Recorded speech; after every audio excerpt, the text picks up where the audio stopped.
Muy buenas noches, qué gusto que usted nos acompañe en esta edición nocturna de Noticias Repretel. Iniciamos con lo más importante.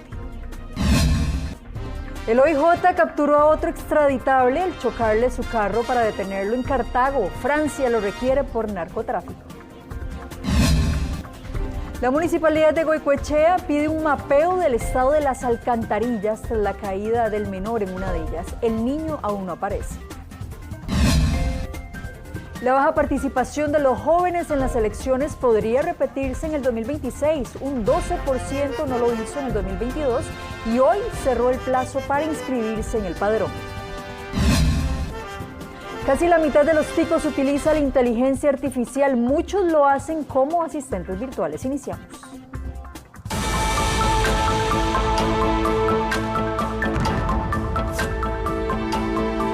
Lo decíamos, este martes el OIJ detuvo a 2 costarricenses que podrían ser extraditados a Francia por presunto narcotráfico internacional de drogas. Las detenciones se llevaron a cabo en Cartago y también en Alajuela. Así fue como el organismo de investigación judicial detuvo en Cartago a uno de los 2 requeridos por las autoridades de Francia para enfrentar en ese país un proceso judicial por el presunto delito de tráfico internacional de drogas. Se trata de un hombre de apellido Pablot Martínez, de 47 años, quien fue sorprendido por las autoridades cuando iba en su carro en horas de la tarde de este martes. En ese momento, la policía judicial colisiona el vehículo del posible extraditable y lo detiene.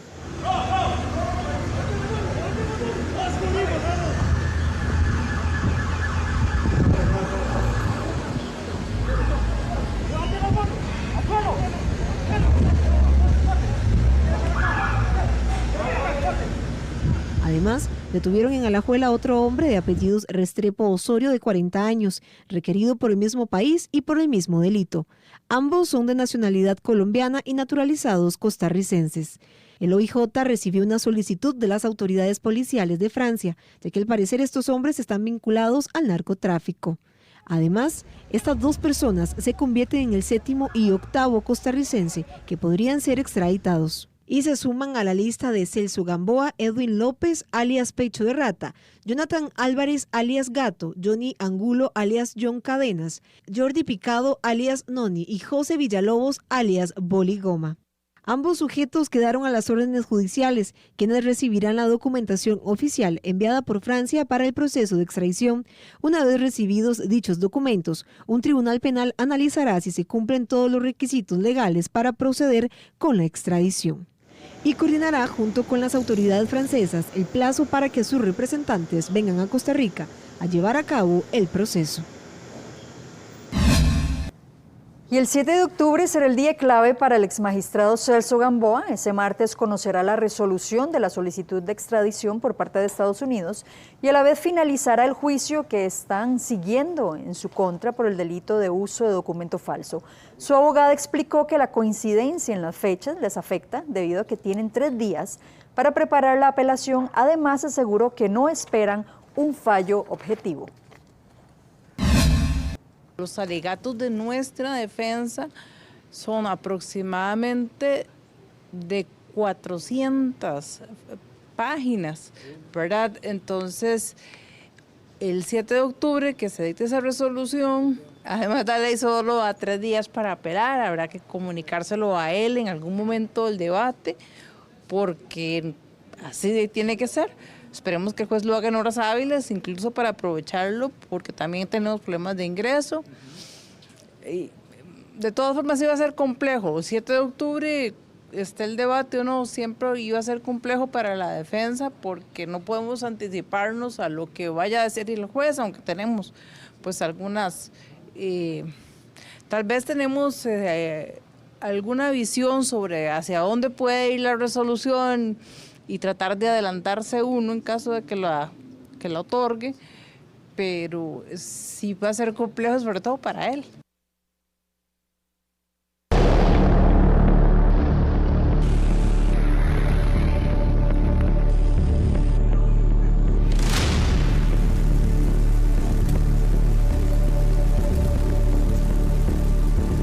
Y septiembre supera más de 1000 emergencias producto de las lluvias en todo el territorio nacional. El año ya lleva 3500 incidentes. Eric Meléndez tiene todos los detalles a esta hora. Eric, adelante. Laura, muy buenas noches. Hoy dieron un poco de tregua a las lluvias en el Valle Central, si lo vemos a nivel de San José. Sin embargo, en la zona de Occidente nuevamente se da el reporte de incidencias, principalmente hoy en Palmares. Ayer se dieron en San Ramón y la semana anterior se dio en el sector de Zarcero. Aguaceros que se han mantenido con fuerza en este punto del país y que bueno, ahora dejan el cierre del mes de septiembre como el de mayor cantidad de emergencias atendidas por parte de la Comisión Nacional de Emergencias, superando los 1000 incidentes. Y si lo vemos así a nivel de este 2025, son más de 3500 estas emergencias. Valle Central, Pacífico y la zona norte, donde mayor cantidad de atenciones se han registrado por parte de los comités municipales de emergencias, en conjunto, eso sí, con la Comisión Nacional de Emergencias. Usted ve las imágenes que dejaron en las últimas 24 horas estas atenciones a nivel del cantón de San Ramón. Hablamos de puntos como Alfaro, Bolio, Santiago, donde se dieron estas emergencias y que dejaron viviendas inhabitables y que incluso durante este martes se ha dado la atención por parte también de los comités municipales de emergencias referente a la valoración de estas estructuras. Algunas de ellas que prácticamente quedaron sus terrenos totalmente falseados, y es ahí la peligrosidad y también las medidas de algunas autoridades de pedirle a las personas que se retiren de estas viviendas, pese, obviamente, y sabemos el esfuerzo de muchísimos años de estas familias, pero bueno, que por medidas de seguridad se ha tomado de forma preventiva evacuar algunas de estas estructuras. Mucho barro que tomó estas viviendas fueron parte de los daños, casi 80 emergencias en incidentes, si lo vemos así, en las últimas 24 horas. Septiembre cerró como el mes con mayor incidencias producto de lluvias e inundaciones. Más de 1000 las emergencias en las últimas semanas que han atendido los cuerpos de rescate. En lo que llevamos del año se han reportado un total de 3.558 incidentes por inundación que hemos atendido en coordinación con las instituciones del Sistema Nacional de Gestión del Riesgo. Septiembre se convirtió en el primer mes del año en donde se superan los 1000 reportes por inundación, con afectación en más de 70 cantones. En 24 horas fueron 79 los incidentes. San Ramón, el cantón más afectado. En localidades del centro, en Alfaro, Piedad Sur, Bolio, Santiago, San Rafael y San Juan.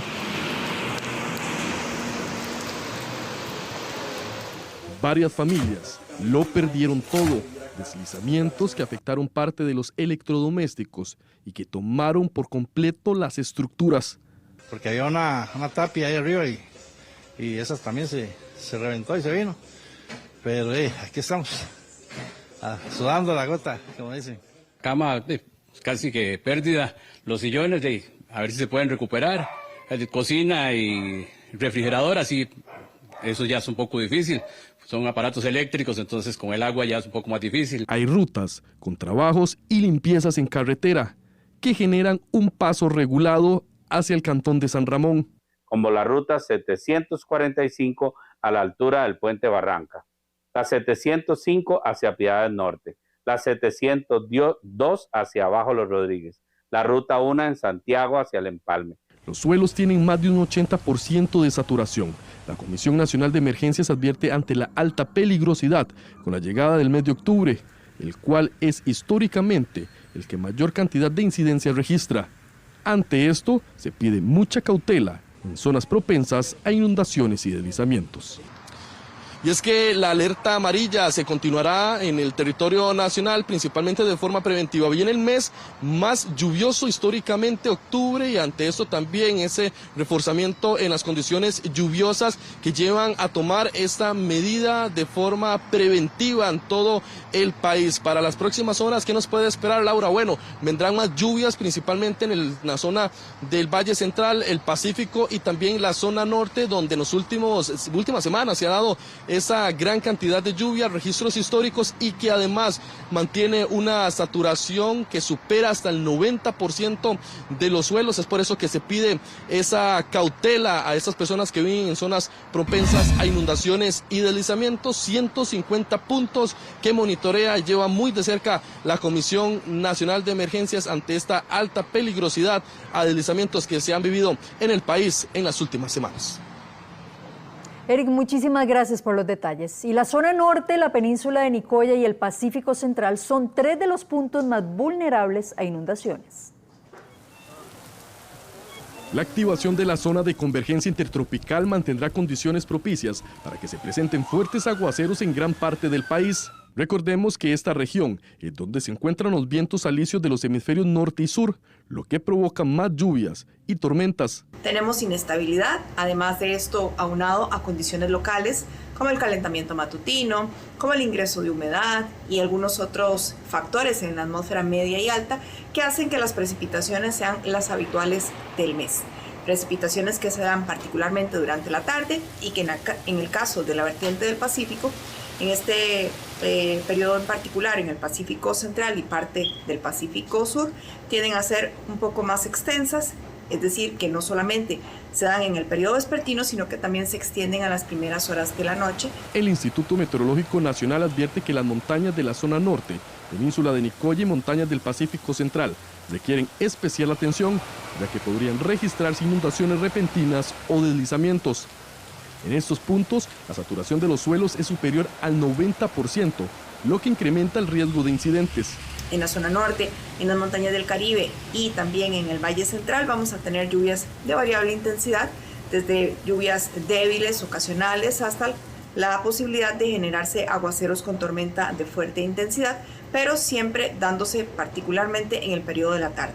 En el caso de estas regiones no esperamos que se extiendan a la noche, sino que ya al iniciar el periodo nocturno las precipitaciones hayan cesado considerablemente, aunque todavía nos pueden quedar cielos entre parcial a totalmente nublados y algunos bancos de neblina sobre las carreteras, especialmente en los pasos de montaña sobre la cordillera volcánica central. Las lluvias podrían extenderse hacia el periodo nocturno. Además, hay posibilidad de formación de neblina durante la noche y madrugada en áreas montañosas y del Valle Central. Se prevé un aumento significativo en los eventos lluviosos durante el fin de semana en el territorio nacional.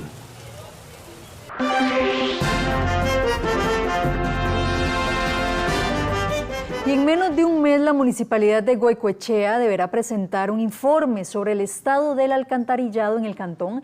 Esto a raíz de la caída de un menor que aún continúa desaparecido. Jeffrey Naranjo tiene todos los detalles en vivo a esta hora. Jeffrey, adelante. Efectivamente, cerca de 100 horas de búsqueda y aproximadamente 5 días desde que la Cruz Roja costarricense y el Cuerpo de Bomberos también en su momento iniciaron la búsqueda de este menor de 5 años de apellido Mangas en Purral de Goicoechea, que había caído a una alcantarilla y hasta el momento no ha sido localizado. Inclusive las autoridades han hecho búsquedas en algunas represas, por ejemplo cerca del playón de Pedregal y también en sectores de Santa Ana, para ver si el cuerpo de este menor ha llegado a alguno de esos puntos, y también hay búsquedas en algunos de los ríos capitalinos. Pues recordar que varios de los ríos que cruzan por San José desembocan también en el Virilla, y hasta estos sectores también se han extendido las labores de rescate para tratar de identificar algún posible indicio que ayude a dar con el paradero de este menor, que como les mencionábamos desde el viernes anterior que se dio este incidente, se encuentra desaparecido. Una situación que sin lugar a dudas ha puesto también a los cuerpos de emergencia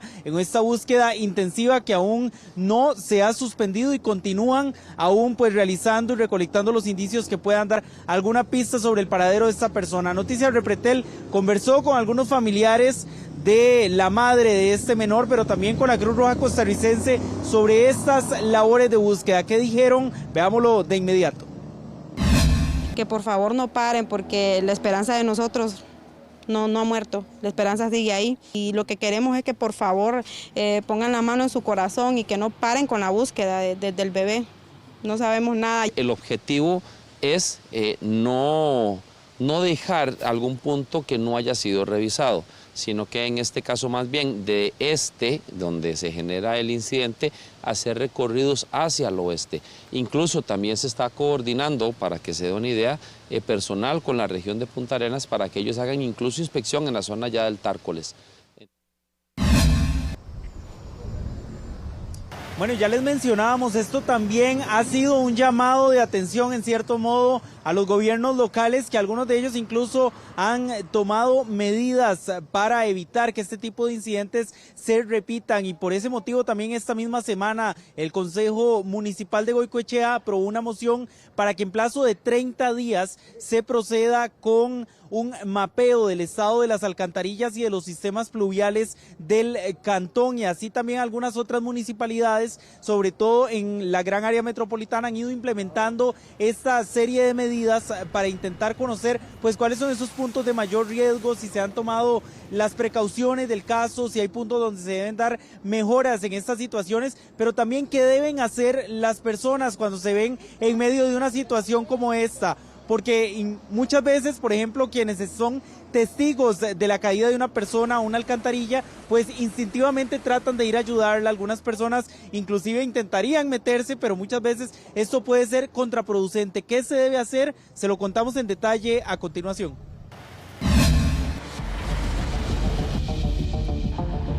En 30 días, la Municipalidad de Goicoechea deberá presentar un informe del estado de las alcantarillas del cantón, una medida que se toma tras la caída de un menor la semana anterior en una alcantarilla y el cual aún sigue desaparecido. Instar a la administración a que verifique las alcantarillas de todo el cantón para que se manden a realizar las rejillas o las medidas correspondientes para evitar otro incidente como este. Adicional, que se coordine con el MOP y con CONAVI. Creo que todos en el Consejo Municipal estamos muy afectados por la situación y muy comprometidos con la mejora.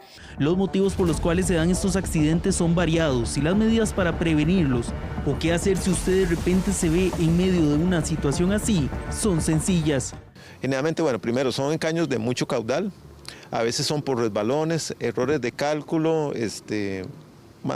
o la prisa, ¿verdad?, por cruzar rápidamente de la calle hacia la acera o viceversa, en que a veces no calculan bien y entonces caen directamente en el caño. Normalmente hay alcantarillas, si son de ingreso por tapa, hay algunas que tienen agarraderas para el personal que entra ahí a la limpieza de estas alcantarillas, pero eso una persona normalmente pues no lo puede saber. Municipalidades del área metropolitana aseguran la antigüedad de los sistemas pluviales y el aumento urbano han generado que el agua corra con más fuerza, haya menos suelo disponible donde se filtre el agua, entre otros factores que hoy facilitan este tipo de incidentes.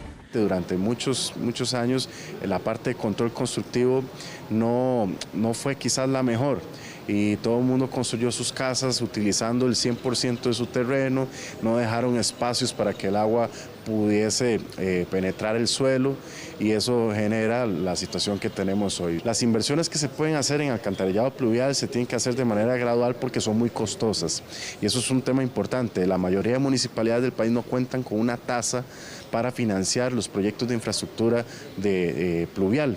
¿Y esto qué significa? Que tenemos que cargarlo al presupuesto que le dedicamos a calles y a caminos. Para los cuerpos de rescate, estas búsquedas son todo un reto, sobre todo tomando en cuenta la suciedad de algunos ríos de la gran área metropolitana. Todo nuestro personal enfrenta muchos problemas, por ejemplo, en un río crecido le llegan aguas de todo lado y entonces el caudal crece rápidamente. Son ríos relativamente cañonados, de mucha sedimentación, y adicionalmente uno de los problemas que nos generan estos ríos es la cantidad de basura que tiene y la cantidad de contaminantes. Se exponen a bacterias y se exponen a heridas que son ocasionadas por piezas de metal que están incrustadas en el lecho del río. Un informe de la Organización para la Cooperación y el Desarrollo Económico, OCDE, posicionó a Costa Rica en el último lugar dentro de todos los países miembros en cuanto a la conexión de sus sistemas de alcantarillados y aguas residuales. Crecimiento urbano y también la antigüedad de algunos de los sistemas de alcantarillados que en otra época pues no discurría tanta agua y en este momento pues muchas veces se colapsan con facilidad. Estas son también de las principales causas que generan que el agua pues corra más rápido y se hacen estos accidentes pues más constantes, como lo hemos visto en este 2025, donde también en Tibás, Desamparados, otras zonas del área metropolitana se han presentado estas situaciones para tomar las precauciones del caso para evitar que se vuelvan a dar este tipo de incidentes. Muchísimas gracias, Jeffrey, por todos los detalles. Y a un joven lo asesinaron este martes cerca de la clínica de Tibás. Según se informó, la víctima recibió varios disparos porque al parecer se negó a vender droga para una organización. A la fecha se contabilizan 26 víctimas colaterales asesinadas. Otro caso también se dio en Barrio Cuba este lunes, cuando una mujer que estaba en la calle falleció en medio de una balacera. El hijo mío se echó para atrás y donde se echó para atrás, él comenzó a dispararle. Y ahí fue, ese es el resultado de todo esto. Sí, nosotros le decíamos, yo le seguía diciendo de todo corazón de que dejara el vicio, que dejara eso, que dejara esa vida, que eso no dejaba nada. Y ahí él no hacía caso, y ahí, como todo va. Y es que la ola de violencia en el país no baja, cada vez se pone peor y ya no son homicidios entre sicarios, por ejemplo, ahora son víctimas colaterales, como lo vimos. Para ampliar, nos conectamos con don Rodrigo Campos, él es criminólogo de la UNED. Don Rodrigo, muy buenas noches, gracias por acompañarnos en la edición nocturna. ¿Qué tal? Muy buenas noches, y efectivamente es un tema muy preocupante. Bueno, don Rodrigo, llevamos 653 homicidios este 2025, 26 han sido víctimas colaterales.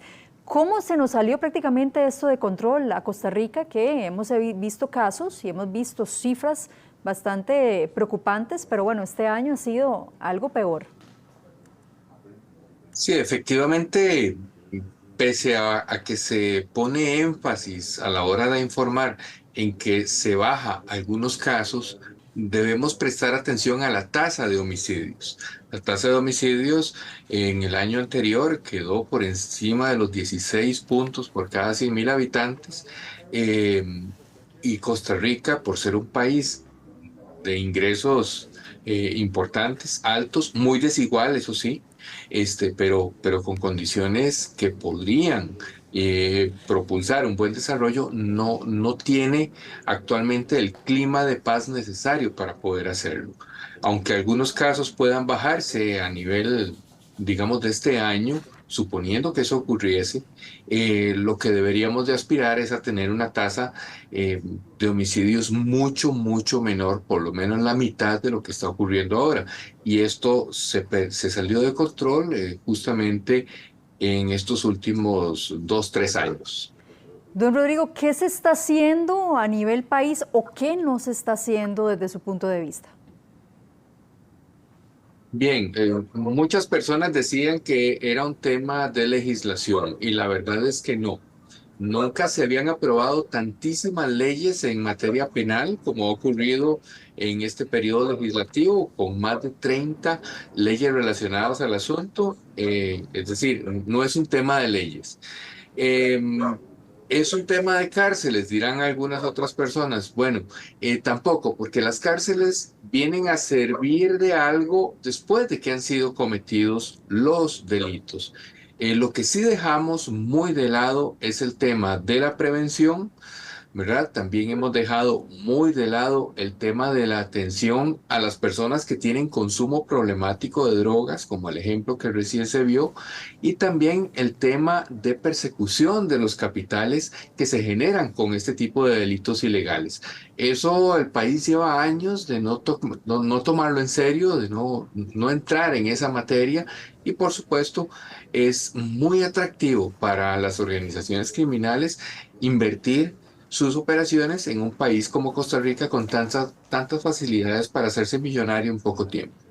Don Rodrigo, lo veíamos antes de iniciar la entrevista y también ahora vamos a poner el video para que el televidente también lo pueda observar otra vez.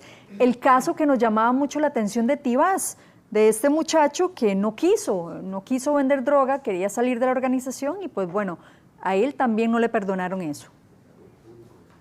Justamente, las organizaciones criminales, si bien prometen beneficios a corto plazo, tienen un tema de lealtad y esto se debe a que se maneja cierta información muy importante y necesaria para que ellos mantengan sus operaciones.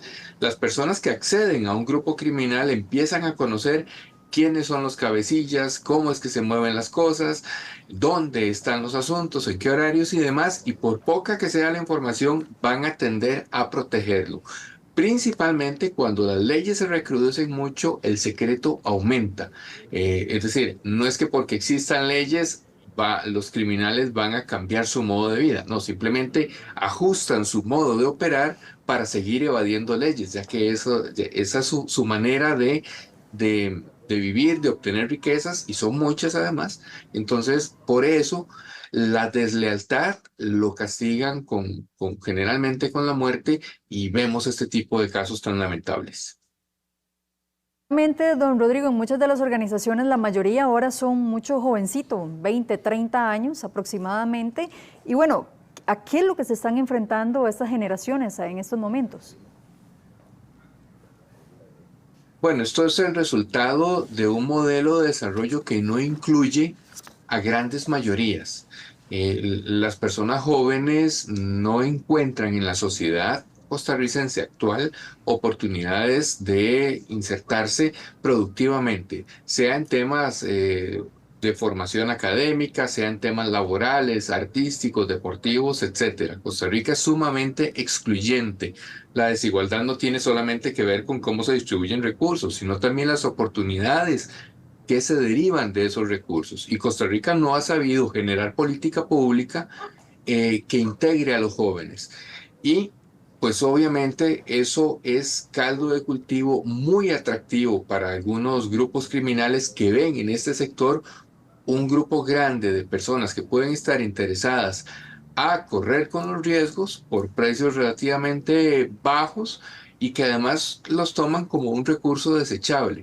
Y por eso es que en aquellos lugares donde hay más hombres jóvenes con poca escolaridad, con muy pocas oportunidades para integrarse productivamente a otros espacios, ahí es donde justamente tenemos más problemas. Los lugares que hoy son más violentos son lugares que por décadas también han sido los más abandonados en temas de política pública que integra a los jóvenes. Don Rodrigo, muchísimas gracias por habernos acompañado en esta edición. Que tenga muy buenas noches. Con mucho gusto. Hasta luego. Hasta luego. Y bueno, una visa más revocada por parte de Estados Unidos. Esta vez se trata del empresario Leonel Baruch, vinculado a un medio de comunicación nacional. La visa de Leonel Baruch, empresario y dueño de un medio de comunicación nacional, fue revocada por parte de Estados Unidos, según se dio a conocer la tarde de este martes. Los motivos de la revocatoria no son claros aún. Empresas vinculadas a Baruch son investigadas por parte del Ministerio Público de Panamá por aparente legitimación de capitales y movimientos presuntamente irregulares de dinero. La cancelación de visas ha sido reincidente este año hacia figuras políticas destacadas. En abril le fue anulada al expresidente de la República, Óscar Arias Sánchez, y casi 3 meses después a su hermano Rodrigo Arias Sánchez. Otras diputaciones también han visto anulado su ingreso al país norteamericano, como es el caso de la diputada Cintia Córdoba, el diputado Francisco Nicolás y también de la legisladora Joana Obando, en apariencia por su papel en las negociaciones con una empresa china de telecomunicaciones. Noticias Repretel consultó a Leonel Baruch sobre la posición que tenía ante esto, pero respondió que aún no ha visto un correo de la embajada. Y el OIJ investiga si un vehículo encontrado en Atenas pertenece a Kevin Kerb, el joven de 27 años desaparecido desde el domingo. Así andaba vestido Kevin Kirby la última vez que fue visto, con camisa negra, tenis blancas y pantaloneta. El domingo 28 de septiembre, según el reporte preliminar de sus familiares, fue visto por última vez en Sabanilla a las 3 de la tarde y dejó de responder mensajes a las 5:30. En la página Locaciones de Costa Rica, a Noticias Repretel, el vehículo fue localizado este martes en Atenas, mientras unos hombres lo trasladaban desde Grecia. La información llegó a la página mediante una denuncia anónima y remitieron la información a la Policía Judicial para el decomiso del vehículo. El OIJ confirmó que están investigando la causa, pero no indicaron si el carro fue decomisado. Kevin es egresado del Colegio Lincoln y de la Universidad de Costa Rica. El OIJ atiende 4 denuncias como estas por desapariciones de adultos todos los días. A julio de este año habían 900 reportes. Las desapariciones van en aumento. En 2020 fueron 860 denuncias, en 2022 llegaron a 1.300 y en 2024 1.500. Aunque el OIJ localiza el 99% de las personas, hay 180 casos sin resolver desde el 2020. Tenemos que prestarle atención a ese 1% que no se está resolviendo, ya que probablemente si se trata de la comisión de verdaderos crímenes. Entonces, aunque parezcan muchas las desapariciones y aunque parezcan muchas las resueltas, siempre tenemos que denunciar. La lectura no es que tenemos más secuestros, sino que pues hay personas que definitivamente deciden voluntariamente alejarse o están en algún consumo de sustancias, y pues tenemos un sistema más atento, un sistema con mayores canales de alerta inmediata, y la recomendación siempre va a ser, cuando hay sospechas por parte de familiares o amigos, denunciar de manera inmediata. La mayoría de desapariciones se concentran en San José y afectan a personas de 20 a 30 años. La familia de Kevin hace un llamado a quienes puedan tener información suya a los teléfonos 71 29 26 20 o al 911. Y el OIJ investiga la muerte de un bebé de tan solo 1 año que ingresó al hospital de niños con varias lesiones. Por este caso, la mamá del pequeño quedó detenida. Según el OIJ, el bebé primeramente fue ingresado al hospital de San Vito y posterior trasladado hasta San José. Cuando los médicos revisan al menor, se percatan que las lesiones no son compatibles con la versión que dio la madre. Las autoridades consideran que se podría tratar de un supuesto síndrome del niño agredido. Y el Ministerio de Educación Pública ha atendido alrededor de 200 denuncias por violencia entre estudiantes. El caso más reciente fue la riña dentro de un centro comercial en Desamparados que dejó 3 personas heridas. Riñas como esta entre estudiantes de colegios son cada vez más frecuentes.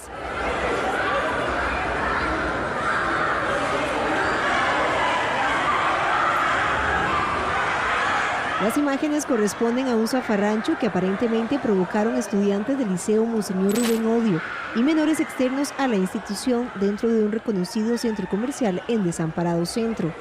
Unos se daban a golpes, otros se pateaban y además utilizaban otros elementos para agredirse, al punto que 3 personas resultaron heridas con un arma punzocortante, entre ellos una madre de los estudiantes, quienes fueron trasladados en ambulancias privadas a centros médicos. Al parecer, esto se debe a rencillas entre estudiantes de otros colegios. Es imposible controlar a los estudiantes y ahora yo creo que después de la pandemia esto se puso terrible con los adolescentes, más que ahora son niños de cristal y no se les puede hacer nada ni decir nada, ¿verdad? Son rebeldes, drogas, esas cosas está feo con los jóvenes, que estamos viviendo muy mal.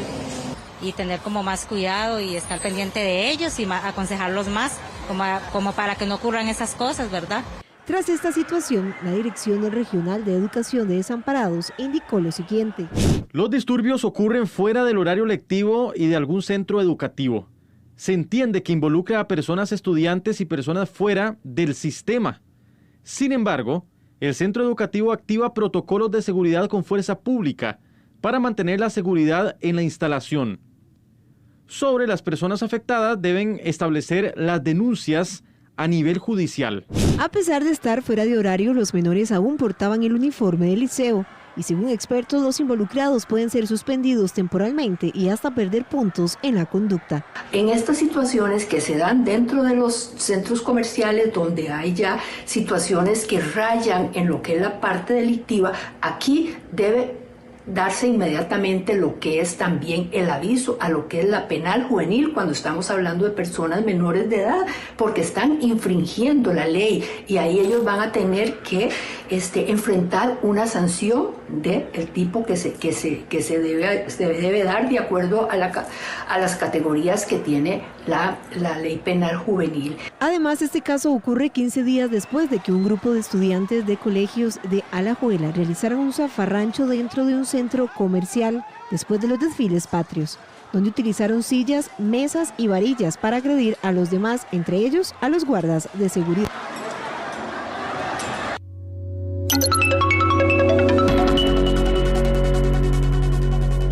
Repasamos el tipo de cambio del dólar para este martes, la venta en 506 colones y la compra en 598 colones con 65 céntimos según el Banco Central de Costa Rica.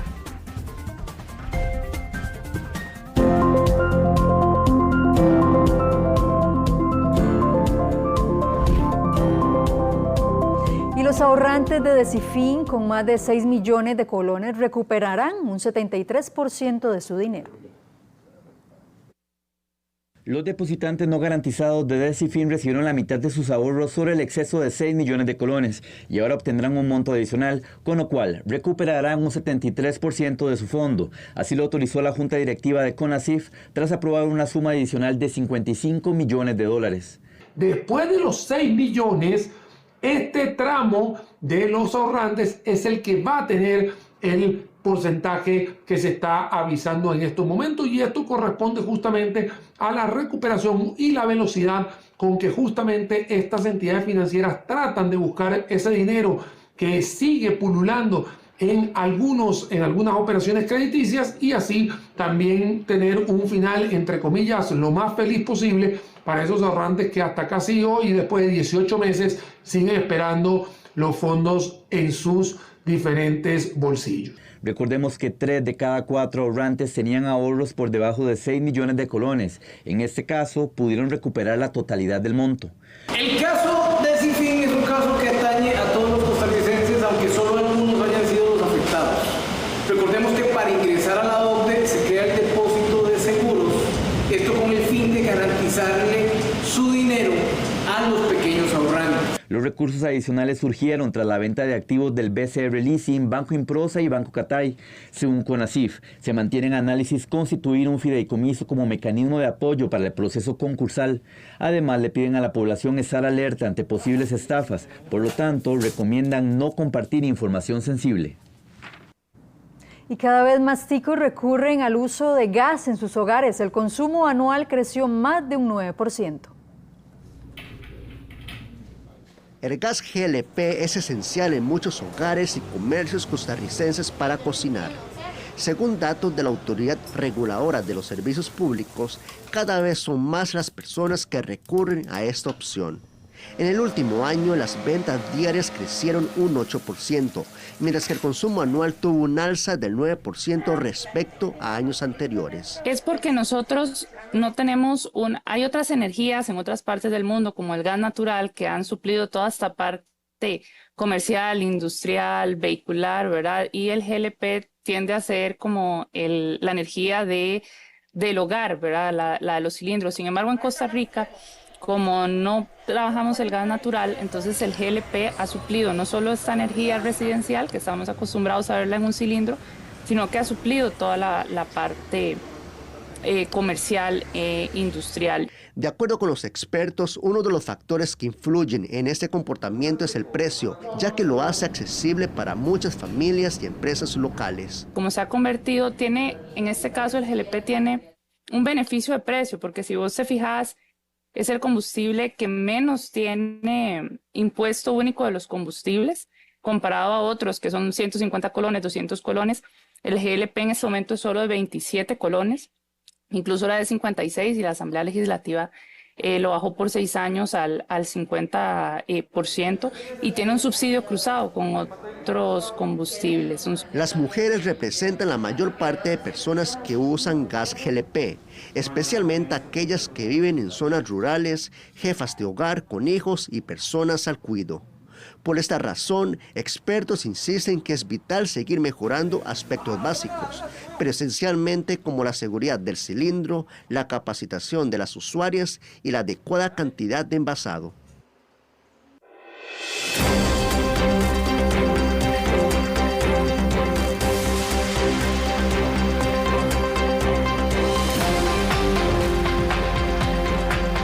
Y la participación electoral de los jóvenes en el país atraviesa una preocupante caída. En el 2022 votó un 12% menos, lo que elevó el abstencionismo. Esta tendencia podría repetirse en estas próximas elecciones. Rachel Matamoros tiene todos los detalles a esta hora. Rachel, adelante. Y en los últimos años se ha generado una baja participación de los jóvenes en la política, lo que también está generando que haya un mayor abstencionismo en nuestro país, que de hecho ya para este martes queda cerrado totalmente el padrón electoral donde podrán participar esos jóvenes que ya cumplen la mayoría de edad en estas próximas elecciones. Pero ¿qué está generando esta apatía en la juventud, ese desinterés en estos procesos electorales? Bueno, se lo explicamos en la siguiente información.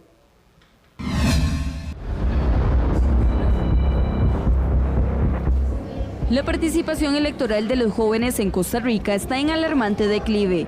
En las votaciones de 2022, la asistencia de este sector disminuyó un 12%, contribuyendo a que el abstencionismo alcanzara un 43,24%, la tasa más alta desde que se llevan registros sistemáticos. Esta tendencia ha ido en aumento desde los últimos años. Cuando los jóvenes no se suman, no participan, van dejando los espacios libres para que otros tomen las decisiones en lugar de ellos, pero además se va generando una cultura del abstencionismo, una cultura de la apatía que favorece varias cosas. Ya lo dije una, que un grupo termine tomando control de la situación, que muchos jóvenes justamente lo que manifestaban era una profunda desconexión con la oferta política tradicional y con las formas tradicionales de hacer política justamente de los partidos y de sus candidaturas. De acuerdo con expertos en materia política, un alto nivel de abstencionismo reduce la cantidad de votos necesarios para obtener cargos de elección popular. Se supone que para ganar en primera ronda usted necesita el 40 o más % de los votos válidamente emitidos. Es decir, se excluye del todo en el cálculo los que del todo no acudieron a las urnas. No es lo mismo entonces un 40% de 10 votos a un 40% de 100, de 1000, de 1 millón de votos. Por eso es que es muy importante sumarse, participar. Que a mayor abstencionismo hay una menor cantidad de votos válidos que son los requeridos para calcular el 40% para ganar en primera ronda. Es decir, a mayor abstencionismo hay una mayor facilidad que algún partido logre el 40% requerido en nuestro ordenamiento para ganar en primera ronda. Veamos, el abstencionismo electoral no ha vuelto a bajar del 30%. El último fue en el 98 con este 30% de abstencionismo, en el 2002 un 31%, en el 2006 un 34%, para el 2010 un 30%, en el 2014 un 31,81% y en el 2018 un 34%. Sin embargo, para el 2022 tuvo el máximo histórico con un 43,24% de abstencionismo electoral. Mucha del abstencionista obedece a coyunturas específicas. Ejemplo, si los temas que marcan la campaña electoral son temas atinentes o cercanos a los jóvenes, pues estos pueden llegar a inclinar. Y además también está demostrado en diferentes latitudes que a mayor polarización hay una mayor participación. Yo creo que este proceso electoral, si bien recién inicia, creo que a todas luces muestra características de que querrá ser un proceso tendiente a la polarización. El padrón electoral ya quedó cerrado este 30 de septiembre y quienes no acudieron a tramitar su cédula quedaron automáticamente fuera de las votaciones del 2026. Bueno, y como veíamos en la información anterior, para el año 2022 hubo un 12% de disminución de participación de jóvenes en todos estos procesos electorales, lo que acrecentó el abstencionismo acá en Costa Rica con este 43% histórico que no se había generado en otras elecciones. Y esta situación, esta tendencia podría mantenerse para este 2026 si los jóvenes no salen a votar y si se mantiene esta apatía en temas políticos. Rachel, muchísimas gracias por todos los detalles. Y el presidente Rodrigo Chávez asistirá al arranque de la campaña pese a criticar fuertemente al Tribunal Supremo de Elecciones por el periodo de veda. Este miércoles arrancará la campaña electoral. La sesión solemne será a las 10 de la mañana en el Tribunal Supremo de Elecciones. Con ello, también dará inicio la veda al gobierno a partir del 2 de octubre hasta el 1 de febrero, estipulada en el artículo 142 del Código Electoral, el cual establece la prohibición de hacer propaganda de obras en medios de comunicación, incluido redes sociales. Un punto que ha criticado el presidente Rodrigo Chávez, pero que confirmó su asistencia al acto. Yo voy a entregar el comando de la fuerza pública. Yo estoy absolutamente indignado con lo que ha hecho el Tribunal Supremo de Elecciones, con una mordaza que se la fueron a buscar en los rincones más recónditos de la ilógica y la interpretación jurídica. Sin embargo, no por respeto a esas personas, por respeto al pueblo de Costa Rica, yo voy a entregar el comando de la fuerza pública al tribunal, porque eso es lo que hace un presidente democrático. A mí me dicen que soy autoritario. No, yo lo que soy es claro, pero yo voy a ir a cumplir y voy a ir a entregar la bandera de la fuerza pública al tribunal. El ente electoral ha sido enfático en señalar que lo dicho por el mandatario no es una mordaza y algo por el que ha pasado diferentes administraciones. Este martes se llevó a cabo el último Consejo de Gobierno Público en Punta Arenas y este miércoles será la última conferencia de prensa.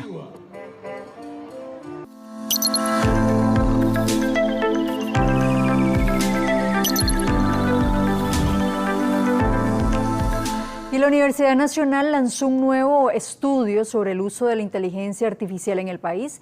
Daniel Sosa tiene todos los detalles a esta hora. Daniel, adelante. Hola, ¿qué tal? Muy buenas noches. Bienvenidos a una sección más de tecnología. Seguiremos hablando de inteligencia artificial. Hoy la Universidad Nacional justamente presentó un nuevo informe que habla que mucha gente en nuestro país utiliza la inteligencia artificial con fines educativos, así como usted lo escucha. Pero por otro lado, otro informe menciona que el 80% de las personas que consultan a diario la inteligencia artificial no cuestionan ni verifican las fuentes que les brinda el chatbot. Veamos todos estos detalles a continuación. Justamente este informe de percepción que brindó hoy la Universidad Nacional da algunos otros detalles, por ejemplo, estos que vemos en pantalla. Y es que este informe menciona que los costarricenses y residentes en el país sobre ciencia, tecnología e innovación determinaron que casi la totalidad de la población, el 96.8%, accede a Internet. Del total, el 40% son personas mayores de 50 años, mientras que un 26% están en el rango de 36 a 50 y un 19% tienen entre 26 y 35 años el rango de personas que acceden a diario a Internet. De momento, esto es todo en el mundo de la tecnología. Ustedes continúan con más información acá en Noticias Repretel. Muchísimas gracias, Daniel, por todos los detalles. Y un 30 de septiembre de 1994, Repretel salió al aire por primera vez a través de Canal 9, transmitiendo series y animados. Desde entonces hemos sido protagonistas de una transformación constante que nos permitió consolidarnos como líderes en la comunicación en el país. Al día de hoy celebramos 31 años con 4 canales de televisión, 7 emisoras de radio y 4 complejos de cine. Seguimos innovando con eventos editoriales y de experiencia. Esto es gracias a la dedicación. Vamos este miércoles 5:50 de la mañana. Que tengan feliz descanso. Muy buenas noches.